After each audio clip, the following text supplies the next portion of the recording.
Assalamualaikum warahmatullahi wabarakatuh. Perkenalkan, nama saya Riki Wahyu Pratama dengan NIM C1F01802 Prodi Ekonomi Islam. Di sini saya akan mempresentasikan hasil dari tugas saya, tugas akuntansi syariah tentang akad lainnya.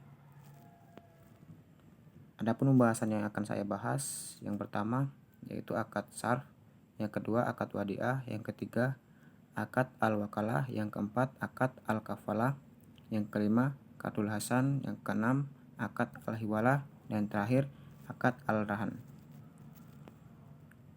Baik, yang pertama pengertian akad syarf.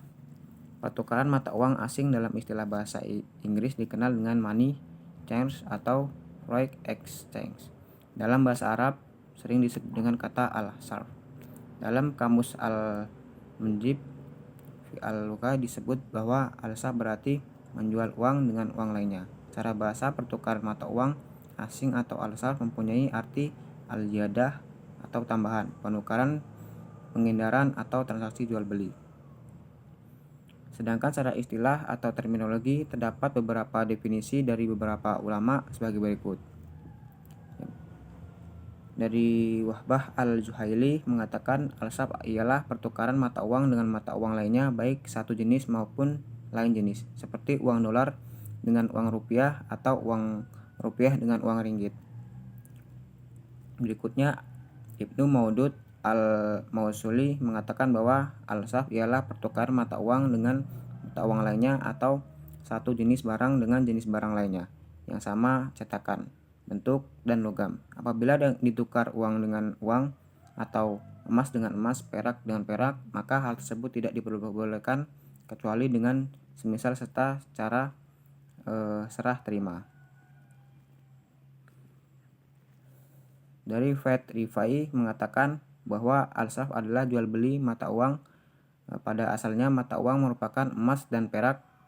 Biasanya uang emas disebut dinar dan uang perak disebut dirham. Berikutnya akad wadiah.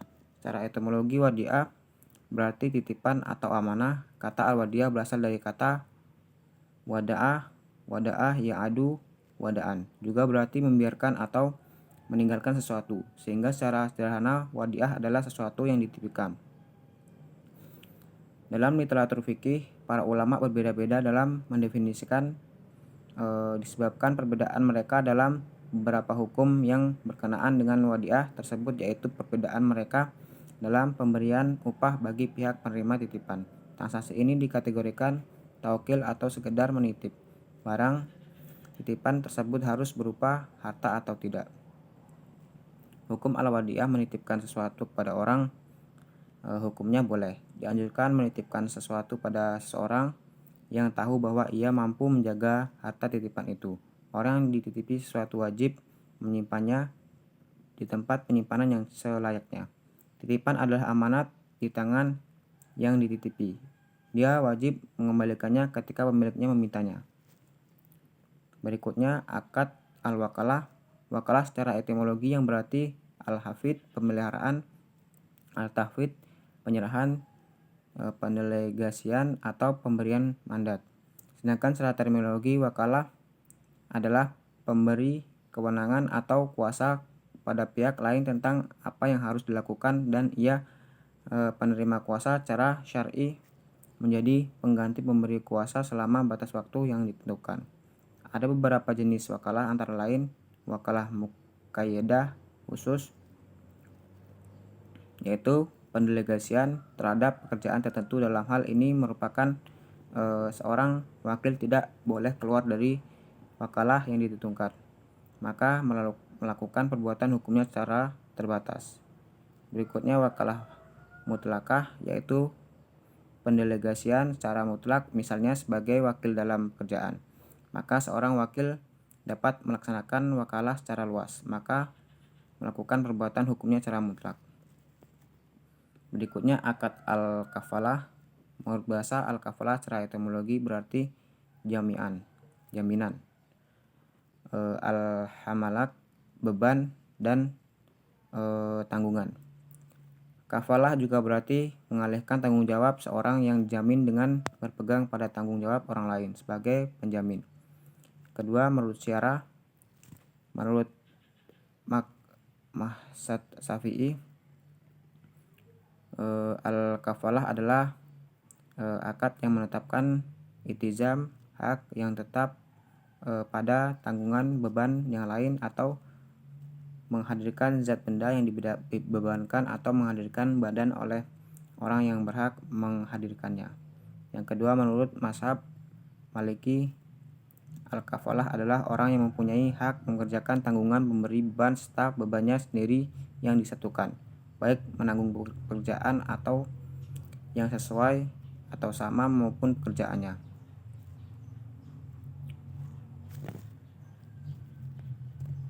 Berikutnya, Qardul Hasan. Dalam hukum Islam diperintahkan untuk bekerja sekuat tenaga untuk mencari rezeki yang halal. Dalam menjalankan usahanya dilarang melakukannya transaksi riba dan dianjurkannya untuk memanifestasikan sejumlah nilai-nilai akhlakul karimah. Maka dari itu, di bawah ini beberapa prinsip Islam dalam melakukan transaksi bermuamalah dengan sesama. Prinsip at-tawawun, yaitu saling membantu dan saling bekerja sama antar sesama untuk kebaikan sebagaimana yang termaktub dalam Al-Quran, Quran Surah Al-Maidah ayat 2. Dan menolonglah kamu dalam mengerjakan kebaikan dan takwa, dan janganlah kamu tolong menolong dalam berbuat dosa dan pelanggaran. Surat Al-Maidah ayat 2. Berikutnya, akad al-hiwalah. Di antaranya bentuk muamalah yang diatur dalam ajaran Islam adalah masalah atau pengalihan utang. Dalam istilah syariah dinamakan dengan al-hiwalah. Pengalihan utang ini dibenarkan oleh syariat dan telah dipraktikkan sejak zaman Nabi Muhammad SAW sampai sekarang. Al-hiwalah secara bahasa artinya al-intikal atau pindah, diucapkan hala anil ahdi, berpindah, berpaling, berbalik, dan janji.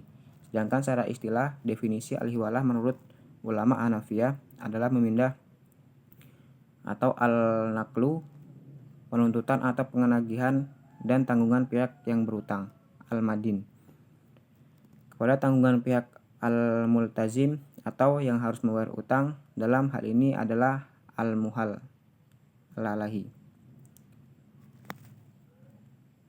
Berikutnya, akad ran. Secara etimologis, al-rahan berarti tetap dan lama.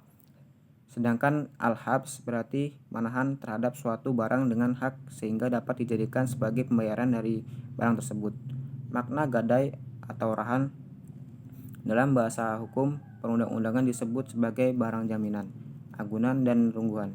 Akad rahan dapat istilah terminologi positif disebut dengan barang jaminan, agunan, dan perungguhan.